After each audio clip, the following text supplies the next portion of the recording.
All right, we are officially live on YouTube and excited to be here at what I'm calling Ren Camp. I don't know. It was probably not called Ren Camp. It's MadPea Unlimited Renaissance Fair Camp. Right, Artie? Artie, don't be shy. You can Ren Camp works. Ren Camp. Ren Camp. Yeah, so we're here at Ren Camp, MadPea Unlimited Experience. We've got folks watching on YouTube. So I just want to acknowledge that. But we are here to give a little chat. We were invited to give a talk. And that is Your Voice, Your Stream, getting started with Second Life vlogging and streaming. I'm just curious if there's any folks in the audience who are actually thinking that they would have liked to or would like to do a stream or a vlog or videos, live streaming. Any folks maybe who already do it? You can use voice or chat. Yeah, it definitely seems to be something where there's a fair number of folks who do like machinima stuff, but not seemingly that many vloggers. So yeah, mainly audio. Yeah. Folks, yeah, we got folks who want to do a podcast. We got folks who want to have streamed through RFL events. Oh yeah. We've got Diane on the chat on YouTube saying that she's too shy for streaming. So hi, Diane.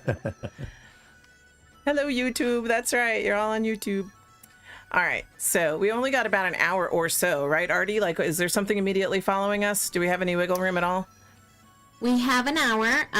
We do have the great people of Trey Landscaping coming in. Oh, that's right. Move bushes around. Oh, that's right. We got to stick around for that. Okay. All right. So let's dive in. We should get started. Let's power through. Yes. Yeah. All right. So our first slide, because this takes me back to being a teacher. Like, I'm an educator in First Life, and what brought me to Second Life in the first place was education. I came here because of the Discovery Educator Network, and some of my first experiences were making presentations in Second Life to other teachers on how to use different tech tools. So I'm used to like making presentations in Second Life. It's actually something I enjoy doing. It's kind of fun. So what is Second Life Unscripted? Tour, I've been talking a lot. You want to take that one? Second Life Unscripted is it's kind of the current brand name of our stream, our video channel. It's kind of became that over time because for a long time we didn't have any sort of branding, and this whole concept, actually, this little boot camp is kind of to give people a boost ahead of the 3 years of knowledge that we've built up, kind of stumbling through this.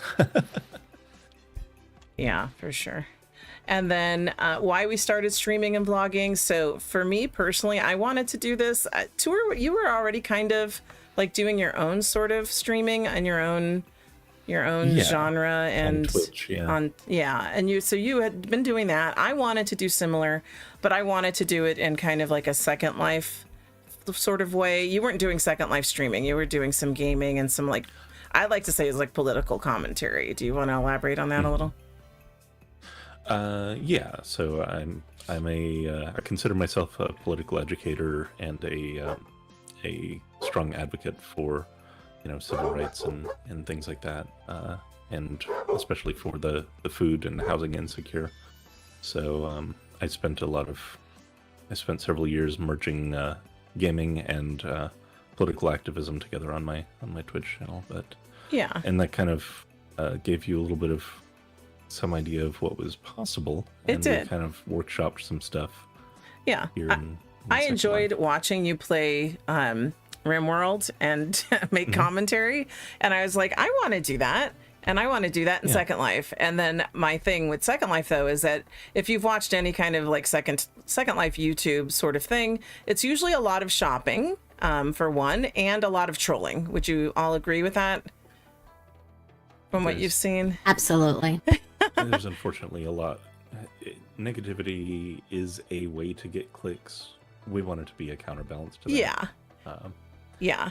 I felt like it was really important. Like, I enjoy shopping too, and that's actually where we kind of got some of our better footing, was getting more into the shopping thing, which we'll touch on a little bit. But I wanted to really provide more of a positive spotlight on Second Life. I felt like it got a lot of hate. Probably still, it still does. It's still, to be honest, still gets a lot of hate on YouTube and social media. As just, it's always dying. I don't know if you guys have always kind of come across that. People always talking about SL's always dying. Second And Life is dying. I know. The sky is falling.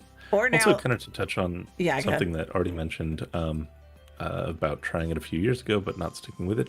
We had a couple of kind of what I would consider false starts to our channel before we really got our groove, where we were just kind of, I would consider it like kind of a tech demo, proof of concept. Just, you know, we did a couple of Vlogmas things. We did a few other events, and then we finally found our stride when we kind of, well, we'll get into the weeds on it, but really we found what our niche was and what our pace was that we could fit into our bandwidth. Yeah. And so that's primarily when we were working on the presentation. Tour was like, we want to help others avoid our rough start. I'm like, what do you mean? Like, I took that a little, like, wasn't sure how to take that, but you're right. We were just I was trying to figure out what would like grab hold. And so, so that's why we're vlogging, or we're doing our presentation today to help people with that. Yeah. So, Tour, do you want to, it sounded like you were taking a breath. So this is an important question. Because it's, you know, anyone can just crack open OBS and hit, you know, go live, start streaming.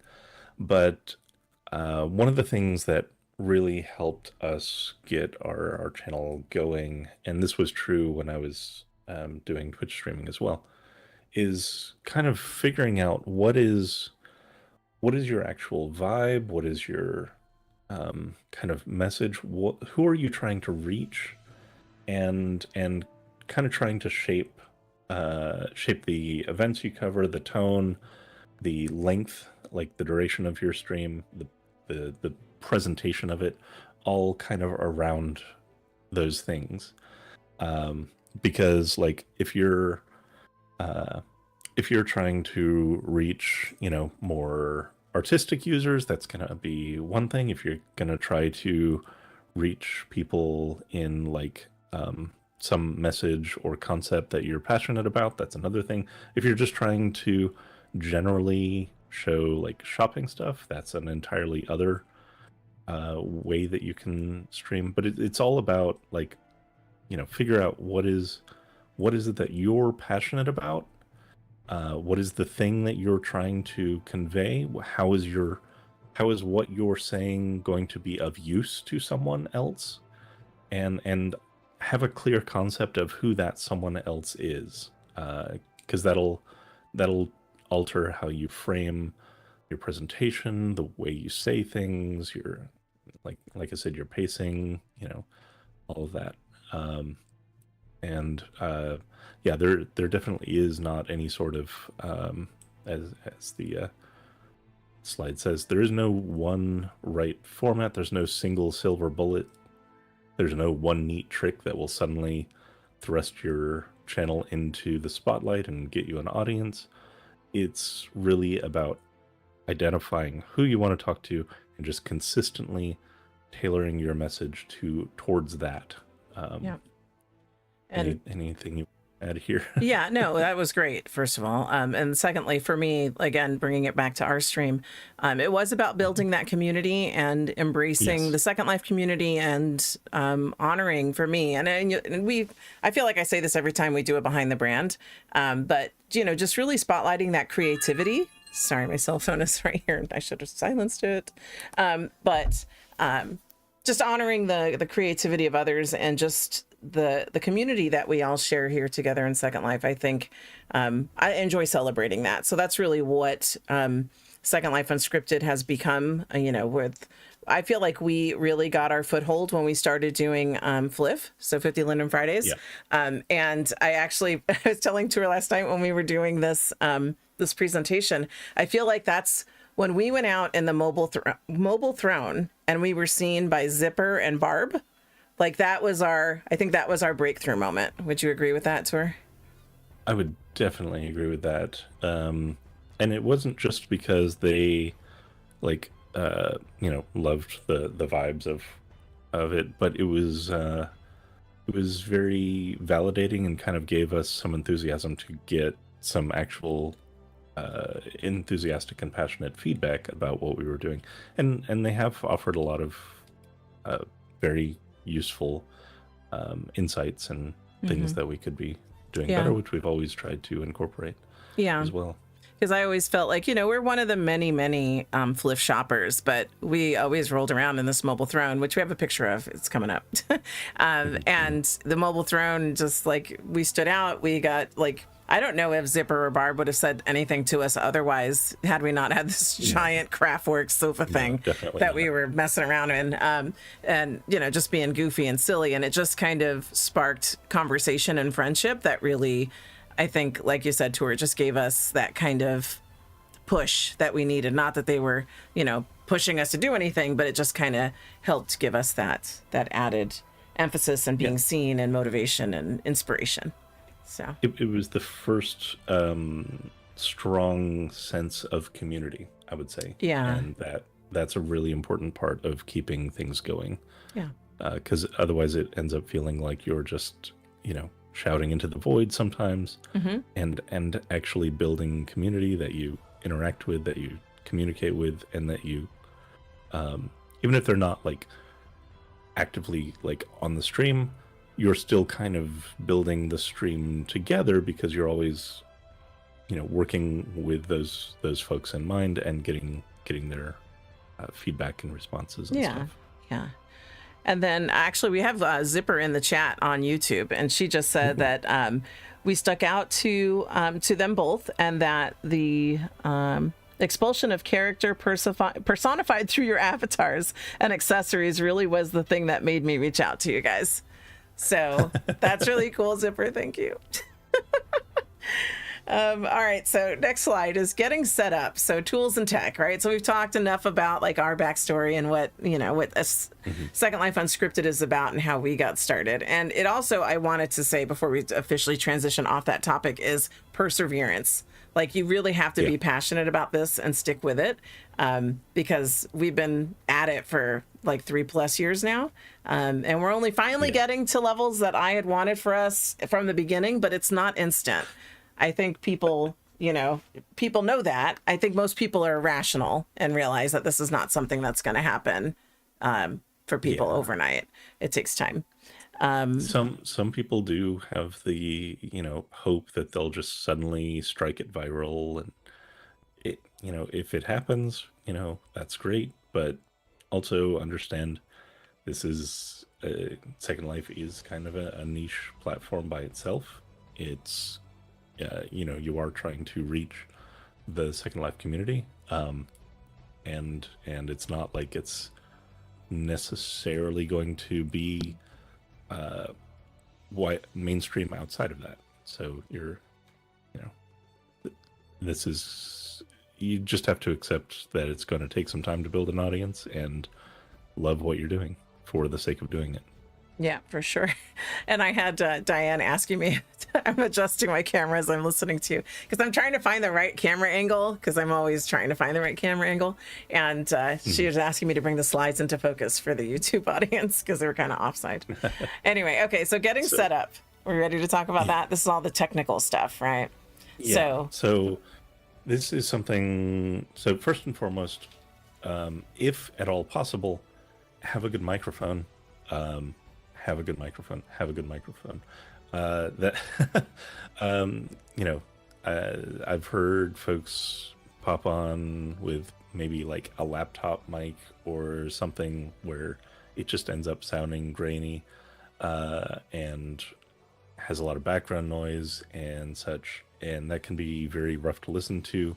And even if people want to enjoy your content, that can turn people off right away. Headphones, definitely, if you are going to be listening to audio in world or talking to someone else, having headphones rather than speakers, very important, so you don't get that feedback stuff, because if you're playing it out your speaker, your mic might pick it up and you just start getting weird echoes. Lighting. face lights can be good. Be cogent of when to use them, when not to use them. Sometimes it makes sense to pick an environment. Sometimes it makes sense to use the shared environment. Just kind of try to always have that stuff at the ready. Get familiar with your in-world tools on how to adjust lighting to make it look as good as possible. Because if you're going to be presenting Second Life to the world, it's best if we can use all the tools that are available to us to present it in the best possible light. I realize that not everyone has the powerhouse computer, but that's also where you can get into finding the right viewer that is most optimized for your system, adjusting your draw distance, rendering things, spend some time finding the right settings that allows SL to run effectively while you're also using your CPU to do broadcasting or recording. And I'm going to push OBS in by itself. Yeah, I'm going to push in and say with the viewers, there's lots of choices, and I've tried a lot of them. And I am a convert to Alchemy thanks to Zipper. I'm still on it. I'm on it right now. And it's actually just learning, like what you said, what your CPU is able to do and which viewer is going to work best for the computer that you have, because there's thankfully a lot of different options. Obviously, you have your Second Life default viewer, which some people still use. I am Alchemy, but I also use Aperture, which is a newer one, as well as Firestorm on occasion still as well. So I didn't think I would ever be the type that uses and cycles through all these different viewers, but depending on the need, there's a viewer for that. So I just wanted to insert myself because you were doing great, Tour. So continue, please. Absolutely. As much as I would love getting into let me preface, OBS is Open Broadcast Software or System. I don't remember exactly what it stands for. I think it's Studio. Actually. Let me check. Studio? Yeah. Oh, okay. And you can get that out. We should have actually had a link, but I'll just link it in World here. And I'll link it in the description in a minute. Yeah. It's OBS Studio, Open Broadcast Software. Yeah, sorry. Yeah. So, yes. It is a free piece of software. It is definitely what I recommend using. There are other things out there which can do what it does. There are also a whole bunch of tutorials and guides for how to optimize it. I strongly recommend looking into those. We cannot get into that here. We could do an entire hour presentation on just the settings in OBS to optimize. There's no single right way to do it. It's dependent on your bandwidth. It's dependent on your system. So play around with it. Find what works for you and of course there's a difference between whether you're recording locally or streaming. Your settings are going to be a little different. So all of those things. Additionally, some quick tips. As mentioned, try and find the way to reduce as much lag as possible. But above all things, your audio, you really want to be very good. So make sure that is all sounding very good. And testing before going live has saved us and our streams so many times, because I cannot tell you whether it's OBS changing settings, whether it's Discord changing settings, whether it's just Windows being weird one day, having us do 5-10 second mic check and video check has prevented disasters where we go live and run an entire recording or stream with no audio. Yeah, and we I think are so good about sound checking by default. We were literally doing it while you all were jousting. Because normally when we stream, we go through Discord because SL voice can sometimes be a little tricky, and we have more controls, especially when we're interviewing others. And you know, we can't control their mic, but we can do something with Discord to help out a little bit. So you know, we're always sound checking because sound quality is so important, because you know, people tuning in need to be able to hear everything and not be irritated by poor sound quality. So we're always taking measures to make sure that's intact. And when I've ever streamed alone, that's often when it bites me in the ass, is because I may drive in and I've had people in the chat telling me, Consuela, we can't hear you, or you sound like a robot or something. And I don't know, that maybe that's almost always why I have a partner. If it's not Tour, it's my mom. So yeah, I don't know. I'm just more comfortable bantering with someone, but others, you know, are fine talking just to the audience, right? And that's you know, that's a way to go about it as well, and actually a way that I'm looking to challenge myself to do, as you know, as just branching out a little bit. But go ahead. Were you done with the quick tips? Go, yeah. Yeah, YouTube, Instagram, TikTok, Facebook. I did mention that I streamed on Twitch, but Twitch does not allow Second Life content, so be cautious about doing that. They have, you know, always considered it adult content, just because even if you're not doing adult stuff in Second Life, sometimes it gets thrust upon you, as I'm sure we all know. So I think that's it for getting set up. Yeah, well, I wanted to touch on, I added the other platforms link in there after we had collaborated Tour, primarily to kind of say, like what you were saying about OBS, there are videos to help you like get set up with YouTube, and some of the others. I mean, I feel like personally having set up YouTube, Instagram, TikTok, I think even Pandora and Caden streamed, like they do Facebook Lives with Second Life. I've not done that yet. I kind of get at times a little, I want to say, overwhelmed by all the possible places I could be streaming, right? So my primary one, and I would recommend this to anybody who's getting started, is pick one. Don't try to do them all, because that does get very overwhelming. I have chosen to focus on YouTube. That's just where my focus was from the very start, and still is. And then I use another tool, I believe it's called Clips, that helps. I can just give like my whole video to Clips, and it'll look for key moments that I can then make into like reels or whatever they're, all the shorts, right? Whatever they're called across the platforms, TikTok, Instagram, and YouTube, and I can put them on Facebook. So that tool has helped, because we're pretty much a two-person show. We don't have like extra people helping us with this.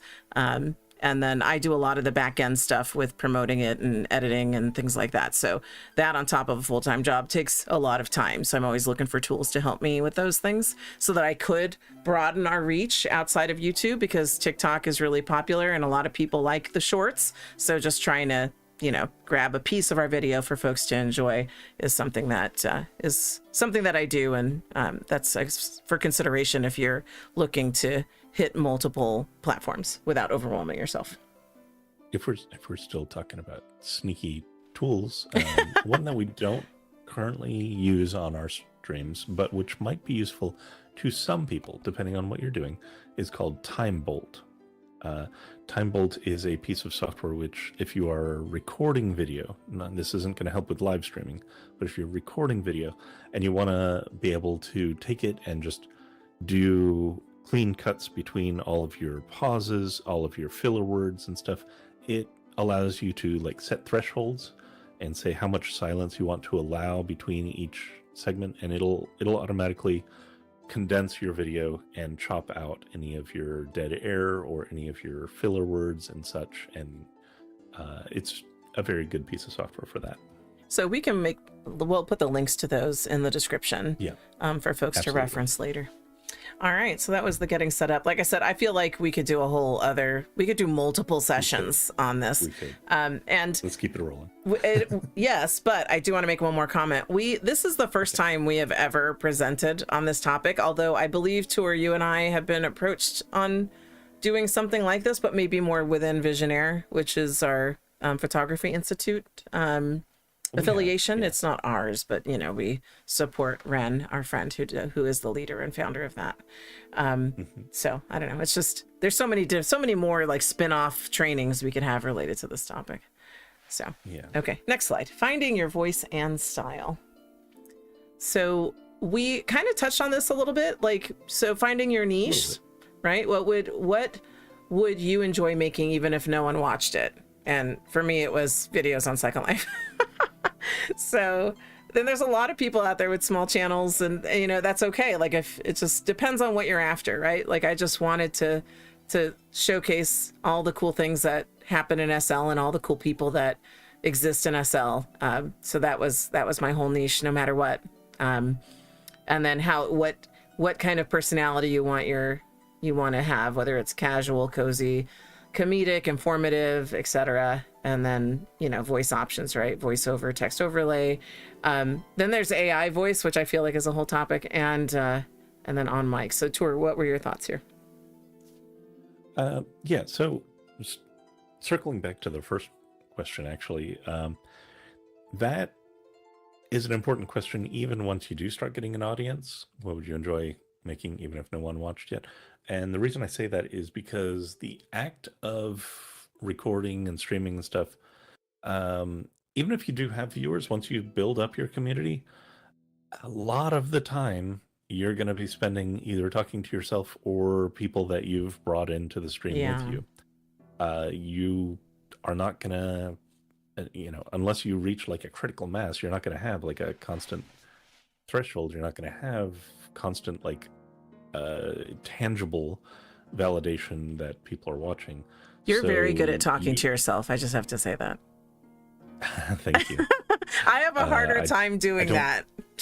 I don't know if that's a sign of madness or something, but if so, then I'm in good company. Yes. Here at MadPea. But yeah, you need to make it first and foremost for you, because you want to, because you feel it's important, and you need to be your own motivator. And so yeah, I just wanted to kind of hammer on that for a moment longer. The personality choices, they are important, and they also should not be forced. And what I mean by forced is it's going to be based on your personality, your vibe. If you're having to just like put on a caricature, it can work, but I feel like many times people can kind of tell when it's more your authentic self and when it's purely a character. That's not to say don't like use personas and stuff, but like if you're fundamentally like a more what am I trying to say here? If you're trying to go for a personality or a vibe that's just totally incongruent with who you are fundamentally, it's not going to work. So find what you're comfortable in, because you're going to be doing it for quite a while, and it needs to be something that feels natural to you, so that you can just slide into it easily and not feel out of sorts. And yeah, voice options. We live in a time where even if you don't, feel comfortable sharing your own voice, there are many other options out there. You can use text overlays. You can use writing text and having, an AI thing speak it. There's actually an SL vlogger that does that. I don't know if you were aware of that, Tour, but there is one. You guys probably, I don't remember what her name is right now, but I know I've seen it, and that's what they do. So yeah, there's also the options of the differentiator between like voiceover and on mic is like if you're actually like live streaming it, recording it like as you're recording, or if you're recording without any microphone input and then after the fact laying in a voice track where you're explaining what's actually in the video. Those are two very different approaches. You can decide what you're most comfortable with. Yeah, we've done both. Maybe you just want to record the event and then narrate over it. Totally fine to do that. Yeah. If you're trying to record live, it's got to be a little bit more off the cuff, because you're not going to be able to script it. You're not going to be able to edit or cut. You got to be able to spin it as it as it comes. And And not everyone's that's- comfortable with that. That's okay. Yeah. And I think that's where you also have to consider your first life too. Like one of the reasons why Yes. we've moved more over into live streaming is because, you know, it gets it done. Like we get to do what we want and it gets it done. Like I said, I tend to be the editor of us both. Not that Tour can't. Tour, you do edit videos and have, but it takes time to do that. It takes a lot of time. And so that's when we've leaned a little bit more into the live streaming. I imagine I'll come back around to making videos and editing videos. It just depends on what the topic is or what we're trying to capture and what's going to be the best method of doing that, making a video or doing a live stream. And so for us personally, it's just currently been live streaming. So. Yep. All right, next slide. Up. All right, next slide. All right. Okay, so we had a 60-second brainstorming activity. So if you were going to do a channel, audience, what would your tagline be? So what is just put them in the chat. Like if you were going to do a channel, a channel or any live stream. Don't overthink it. Just spit out what comes to whatever mind. your gut tells you. You're not being committed to this. This is just rats. Rats. All right. Rats. Random shit with Artie. I like that. random shit with Artie. Design and interior. Okay. Nice. Okay. The greatest speaking king of all time. Okay. I love that. Maybe even nobody does it better. Nobody does it better than it. Yeah, I like Salmon. Rose. Oh my gosh, that's good.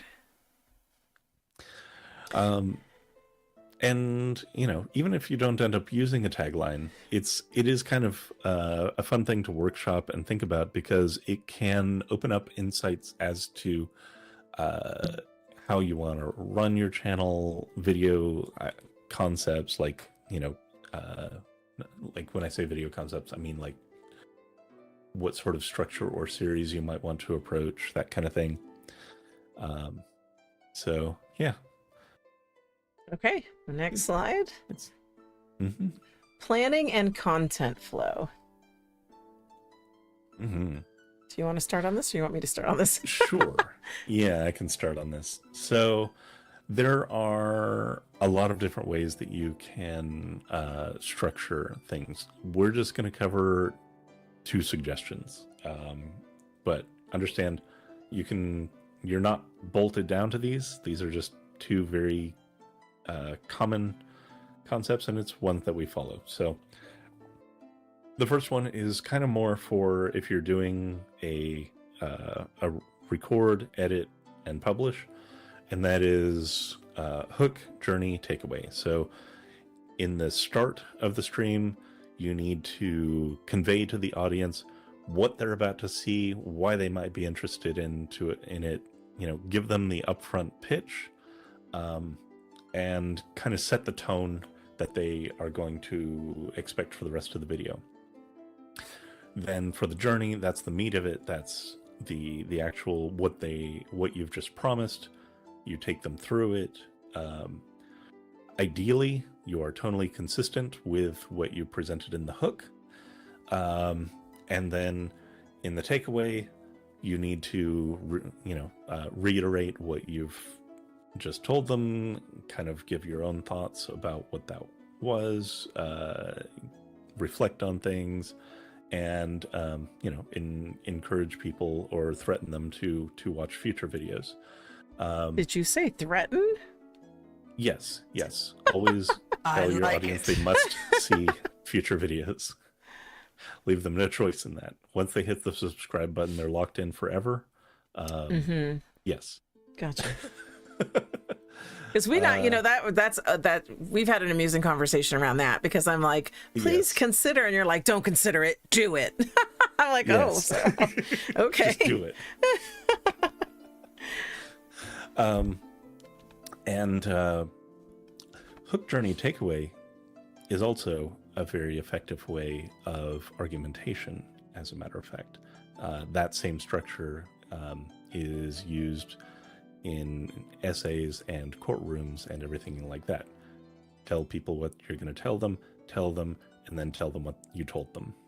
It's basically that same structure.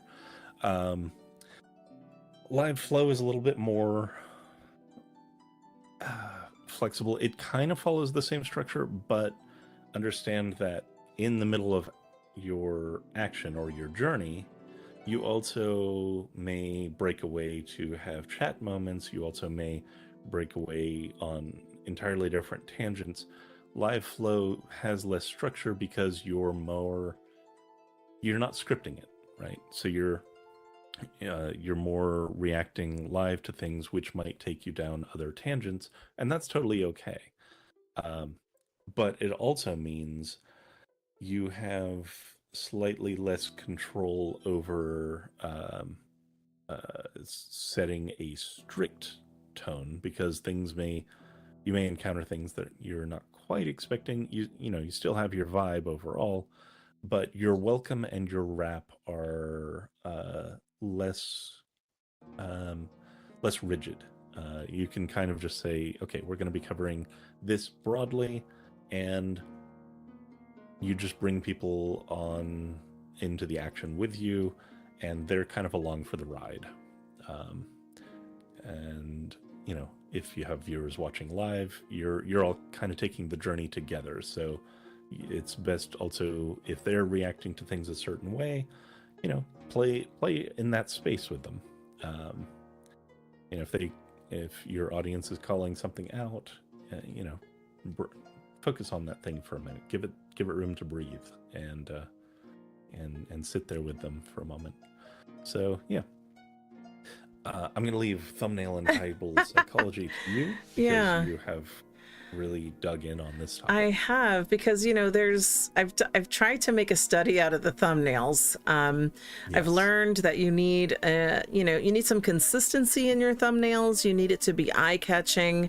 I try to avoid being clickbait, because I feel like most people can see right through that. So I'm trying not to be clickbait. And because I hate it. I know really you do. I hate it so much. So what I was starting to struggle with through our thumbnails is I want our picture to be there, so like people can see what, it's Second Life, this is what we're getting. And then I'm learning the whole psychology and how, like, what makes a good thumbnail. Like the title of your video should be different than they should be related. The title of your video and your thumbnail, like your video title and your thumbnail should not repeat the exact same things. Like they work together. So you want to be mindful of that when you're making your title and what your thumbnail is. And then this was also some of the reason why we ended up working with Toxic to kind of bring more of a cohesive brand to our streaming and vlogging, because we were, I don't know. I mean, we weren't always Second Life Unscripted. Like that is a new development. It was just, we were the Rizzlers, we were the Blanches, we still are the Rizzlers. We've not let that go, unlike some who are in the audience and on YouTube, but I'm not bitter or anything. But we've held on to Rizzler. And so that was the thing we were playing with on our titles and whatnot. And so, but we just needed to be more cohesive. So in my study of, growing a channel and building a community and building thumbnails and titles that work and kind of attract people to our channel, I felt like we were missing that cohesive kind of branding. So we went and worked with Toxic. I'm not saying you have to go pay someone to help you with that, but in my own attempts to do it, I felt like I was just kind of falling flat. So I did reach out for some assistance, and I really liked the outcome. So Tour and I kind of worked together. We workshopped, okay, what would we call our channel now that it's growing? It was starting to grow more consistently. We had, our community was getting bigger, and I just wanted to be more cohesive. So we came up with Second Life Unscripted, and it amuses us when we actually do something that's scripted because it goes against the name.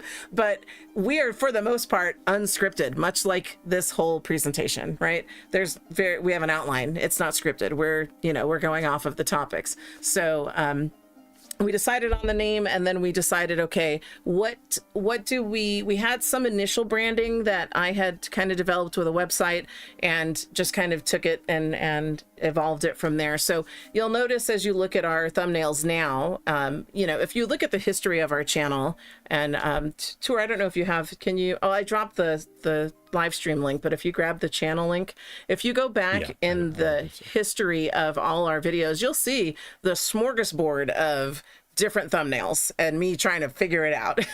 And then you'll notice more recently we got a little bit more streamlined and kind of more professional looking. And so we have like a color palette and a vibe. We go for more like the cozy streamer kind of feeling. I tried to pull in the blue of Second Life, you know, because that's predominantly one of the colors that's used in Second Life.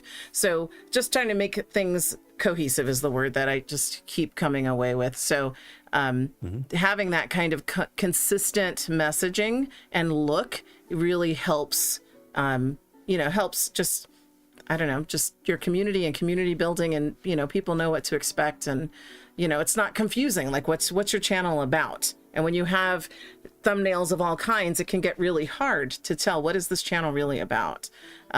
So that's a little bit on, well, a lot of it on thumbnail. So did you have anything you wanted to add on thumbnails before the next topic? No, not on Okay. thumbnails. So then consistency and delivery is next. And that's a big one for me too.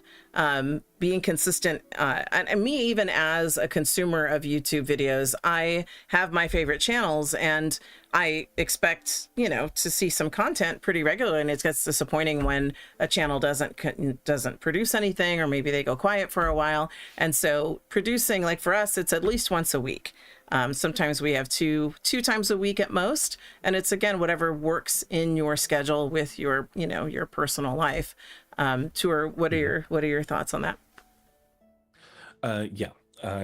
So it's not only a matter of your bandwidth, though that is the Very the important primary thing. Yes. It is always the key thing is what you're capable of hitting. However, having consistency, whether it's once a week, whether it's once every other week, whether it's once a month, having a consistent schedule not only is good for your audience, but it is good for the algorithm. Streaming and video promotion, unfortunately, is beholden to this unseen hand, and it prefers consistency. And I really, you said once a month, but I really do believe it's more like once a week. Yeah, I think once a week is fantastic. I'm just saying, if depending on if that's all someone can produce, is once a month, It's something. then Yeah. it's something, and you sticking to that is helpful for that. But it's also helpful, like, just psychologically, because if it's purely just, you know, whenever, then it's you'll often find that you're putting it off again and again, and then a year has gone by and you haven't produced anything. You're like, I don't know what I'm doing with this channel anymore. So, you know, having a schedule, it shouldn't feel like a job, because, you know, again, from the earlier topics, it should be something that you are passionate about and that you want to put out there. But it should be something that you're actually, you know, consistent in doing to stay current, to stay on the algorithm, and to just keep up the pace of doing it. So yeah. And then the next one is collabs and guest features. And I think that's what you and I enjoy the most is collaborating and having guests, which is the whole thing of behind the brand. So, you know, bringing in other voices, others, and for me and us, others who, you know, create in Second Life or are passionate about Second Life. I've had folks who watch our channel and friends who have suggested new topics and ideas. And I love having folks on the channel with us, whether it's like, you know, so for example, Tour and I do this together most of the time.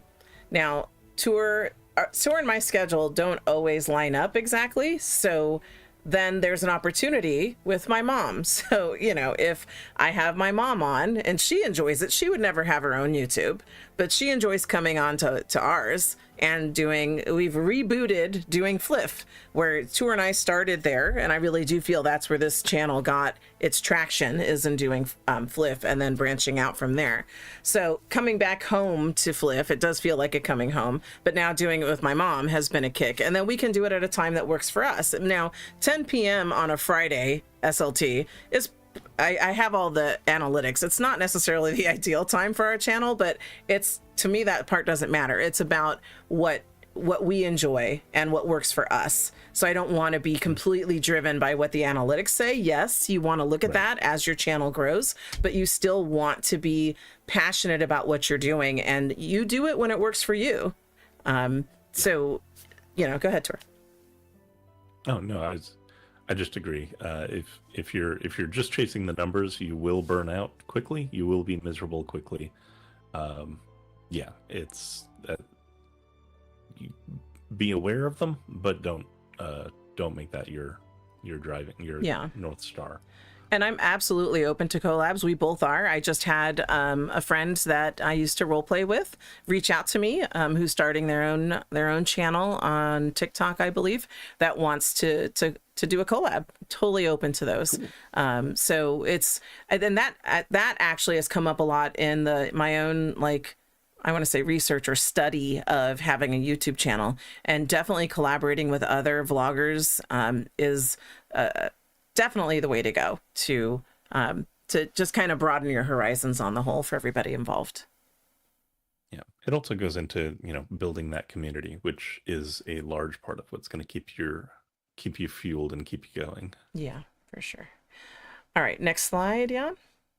Mm-hmm. All right, next slide. Live stream, vlog, and workflow. And I think, Tour, you should. A lot of this already. Yes, but you were the one, because I feel like of the two of us, like, you're the more logical minded. Would you say? Would you agree? And then I'm the more like, I want to do everything right now, and I don't necessarily have a plan, but we're gonna do it. Yes. So. Yeah. So I think I want to say I did initiate us getting a checklist. Yes, you did. But yeah, having an actual workflow and a plan does help. Now you can start out just experimenting, and I would recommend in those early experiments to, and this does add some labor to it, document your process, and at the end, analyze it and say what worked, what didn't work. What do I need to do to make sure this goes smoother next time? And constantly evolve that document, whatever it is, however structuring it works for you. So, you know, define your workflow. This is what works for us. We have our pre-stream checklist. We make sure our audio is good. We always make sure that we're punching in a description of what the video is going to be. We add all relevant links to the description. Sometimes we have to add things to it after the stream, especially if we're live streaming, because things come up in the middle of the stream that we have to, you know, we've gone off on some tangent and suddenly we have to have like 8 links added to the description. It happens. You know, your thumbnail, you're not locked into it. Once you put the thumbnail up, you can refine it if you feel that you need to. Same thing with the title. If you're live streaming, I recommend in YouTube especially, there's the ability to do pop-out chat where you're not watching the video, but you can actually just have the chat in its own window maximized, and you can much more easily kind of monitor that and see what's going on. And again, you know, whatever your usual episode structure is, follow it every time so they know what to expect. They know when they click on your video, they can, you know, get into the space of your channel, and, you know, they know what that feels like. If it's comfortable to them, they'll keep coming back for more. And, you know, that's what you want. You want a whole bunch of people who are addicted to you and what you have to say, and just bring them in and keep them there always, over and over for every video. Anyway, I sensed a lean in on that. Make sure you do that. All right. So the other thing on Oh my here, God, I like that. you know, I've tried to tell Tour, one of the projects we need to do is like Tour ASMR, because he's Yes. so good about leaning in and saying things super close to the mic, you know? So, I'm gonna fall asleep. and actually my Don't fall mom asleep, and, Artie. It's very nice here. so my mom actually does a little bit of that when we're my shopping. She'll lean in and just surprise me with the lean in and then just crack me up doing it. So All right. So the other thing was the pop-out chat for live responding. I have had to actually get another screen to make sure that I'm watching the live chat, because it's like currently, if I'm telling you right now, I have 3 full-size monitors and a small 4th monitor, so I can watch all the things. Now, Grant, I'm not trying to tell people you need 4 monitors to live stream. You don't. But as you get started and you want to just, for me, it's just streamlines, keeping an eye on everything. Tour and I have our dynamic and our flow, and watching the chat and responding to people in the chat is something that's super important to me. So, because everybody here who spends time with us, either live in person or in the chat or later in comments, every one of those people matter to us. And I want every one of those people to feel seen. And if you ignore any part of your audience, that's going to be a huge detriment to growing community, right? Because your people who follow you and engage with you, they want that engagement. They want the back and forth. They want to be seen. And so I can't stress that enough. So that's I will take points and time to call out the chat. We have an active chat going right now. You know, we just had George make a comment, Zipper's there making comments. So, you know, I like to recognize those things because that really matters to us. So being aware of your chat I can't stress that enough. Absolutely. All right. And then consistency, we talked about that, right? So are we good for next slide? All right. Yep. And then building and maintaining community. We were just kind of touching on that. I have my IMs going off, so I don't know if that's already in my IMs trying to do no, it's not. It's other groups opening up. Okay. Because I know we're already at time and I don't want to make the trays We're late good. for theirs. No, they know. They know we're good. 10 minutes late. Okay. So building and maintaining community engagement. That's what I was just touching on. Engagement is so important, and that engagement is very near and dear to my heart because, as I said, as I started, I am an educator. And I know through education, you need to engage your audience. And now as an educator, granted that's students, but here in this medium, you still need that same engagement from your community and your audience. So it's just, you can't ignore them. I don't understand why someone would vlog or stream and not engaged with their audience. I don't know, Tor, what do you think? Well, yeah, even besides that, like what we touched on earlier is you're trying to actually build a community. Ideally, you have something that you're passionate about. And if people are reaching out, that means they're sharing in your passion and you want to feedback on that. Like you want to really get cyclical with that passion because that's what really builds it. So you want quality engagement over a quantity of it. So yeah, find your people and bring them close to you. And yeah, so that's definitely a thing. Also on here, mentioning that consistency, it should be the rhythm. It should not be felt as pressured. If you feel pressured, then you probably need to ease your schedule back a little bit. It's okay to do that. You just need to find what's comfortable for you. We talked earlier about, being authentic and not just doing a persona. People do see through it. People can tell from your vibes whether your passion is genuine or not. Don't bullshit people. I find it. I think it's a matter of respect, honestly.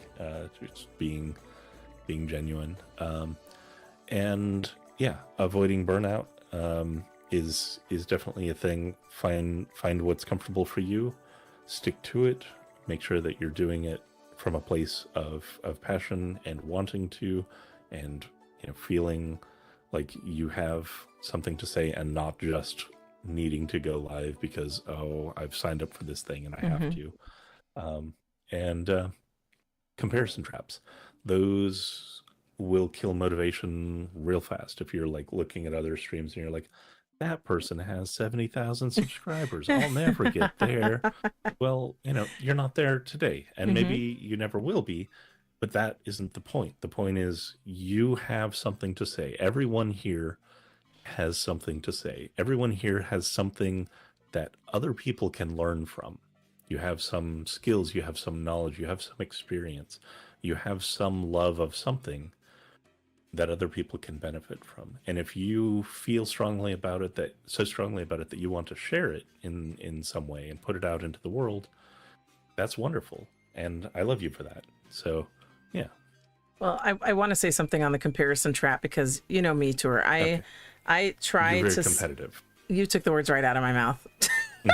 I try to say I'm not competitive, and Tour laughs in my face every time. Every time. I like to believe I'm not competitive because to me, I don't have to be first. I just have to place, right? Like top 10, top 5, whatever you want. I want to be on the list, right? And so it's hard when I'm looking at the other channels, and this I've done this a lot, and I've come away from it a little bit because it wasn't healthy for me. But to look at the other channels, because I make a study of them, right? Like, why does this channel have so many viewers? Why does this topic have so many views? Is this something that I could do on our channel? Is it something I want to, is this topic even us, right? Like, I just have to think through all these things. So for me, it's a lot of food for thought. I do consider myself to be a very reflective person. And so I do want to take in the data and think on it and see how I can take that information and use it to my advantage for what I'm trying to accomplish for my goals. And I do, like I said, get to a point where I get too lost in doing that. And then I just kind of overwhelm or frustrate myself. So there's a balance. You do want to be aware of what others in your niche are doing. I really do believe that, but you don't want to get so hyper fixated on it that it causes some kind of paralysis in yourself in terms of you doing what you hope to achieve. So there is a balance there. But I think one of the biggest things I got from doing the comparisons was knowing what I didn't want to do, right? Like if I see people doing something, even, and this is where I kind of touch on like the trolling and the griefing and stuff, that stuff is super popular. Like people love watching that. And I will tell everyone here right now and everyone on YouTube, we will never do that. That's just not what this channel is about. And what's interesting about that is a lot of that engagement that they get, a lot of the audience that they have and that they're catering to are not people in Second Life. They're people outside of Second Life who enjoy shitting on Second Life. That's fair. All right, next slide. On that topic, next slide. Yeah. Oh, it's the question slide. Okay, so that means we're about a slide away from being done. So are there any questions? We've said a lot. Are there any questions that any of you have at this point for us? Anything you want to know a little bit more about? So you can do that in voice or text. I have a question. So you guys are doing the Behind the Brand, and I've been really impressed with it. I really love the way you're able to connect with people and get them talking and making them feel really, really comfortable. Have you had an interaction that you filmed it, you thought everything was going to go great, and then for whatever reason, it just didn't end up being published? Oh, I have. There've been, and I think for me, it's more that it was a combination of I didn't think it was going to go the way I wanted and time, like the time it would take to kind of remedy or fix or edit to make that something that would be a good representation of our channel. There's been a lot left on the cutting room floor and videos that have never seen the light of day. And sometimes those include people like knowingly, like, for example, I'm not going to say any names. Okay. There was one time we did a sim tour that never saw the light of day. There was another time where Tour and we went to an event. I just like to capture events, and I thought maybe I would use this, to make a video.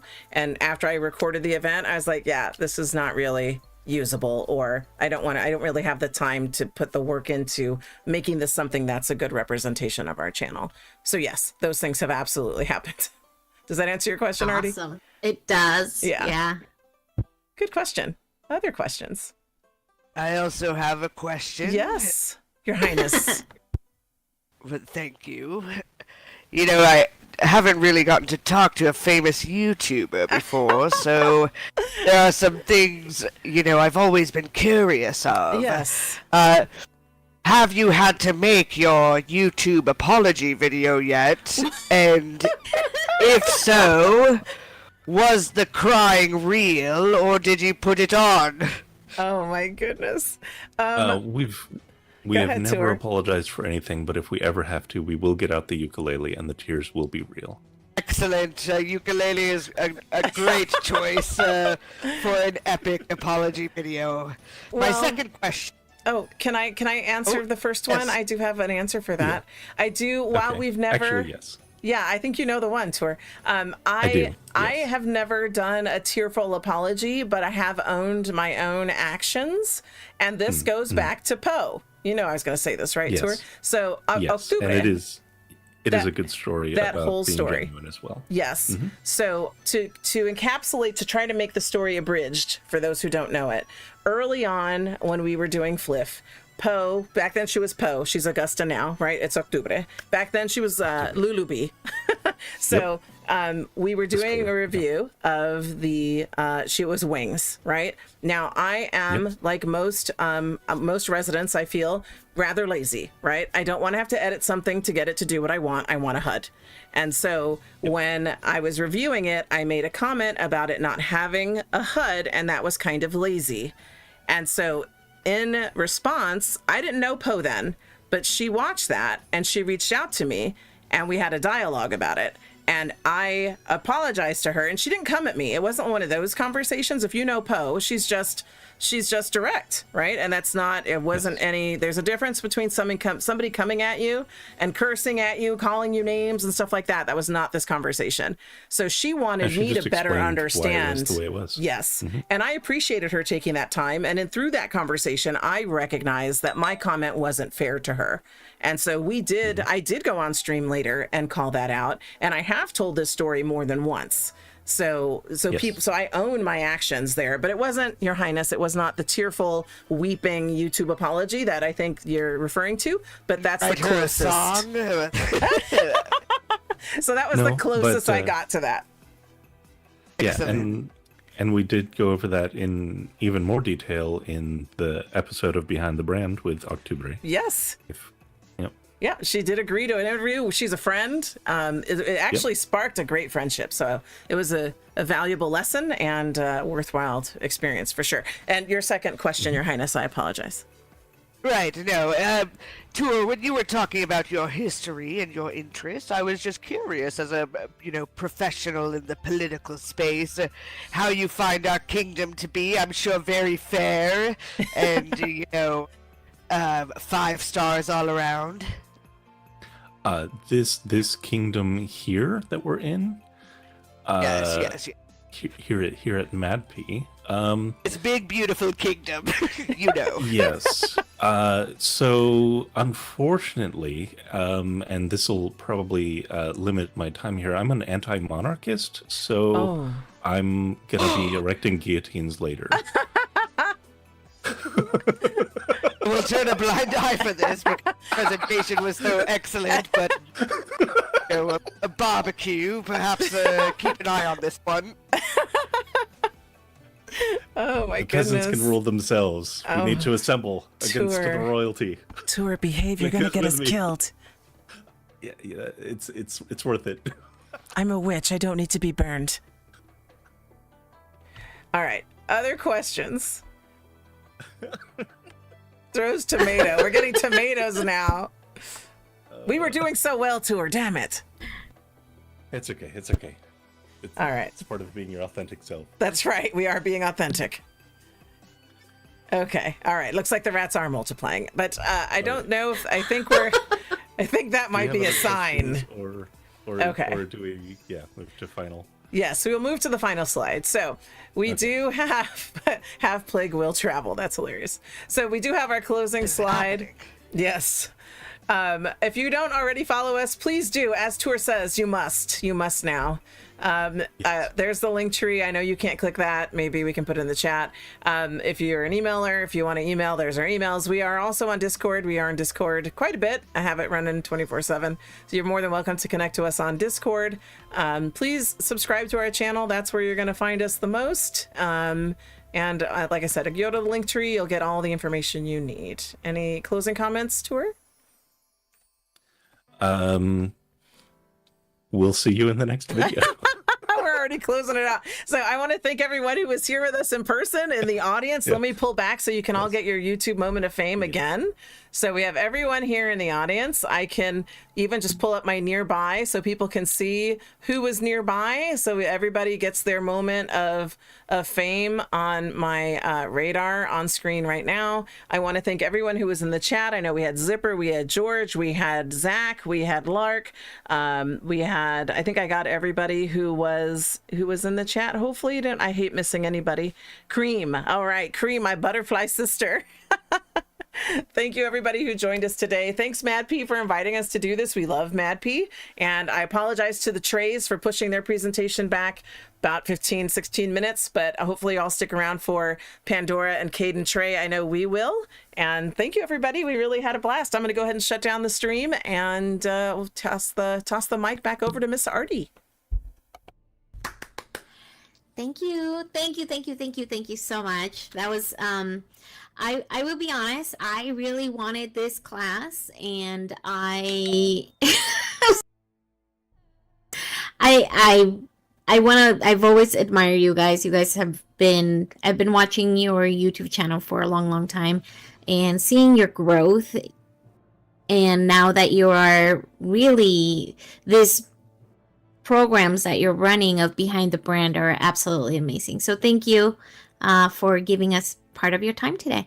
And later today we're going to have Consuela again, and she's going to be doing some tarot card readings. I'm so excited for that. I'm going to be doing some tarot. I might stream that too. I was thinking of names. Oh yes, like you should. Tarot That'd be time great. with Lala, something like that. We'll see. I love that. All right, everybody. So let's go ahead and stand up.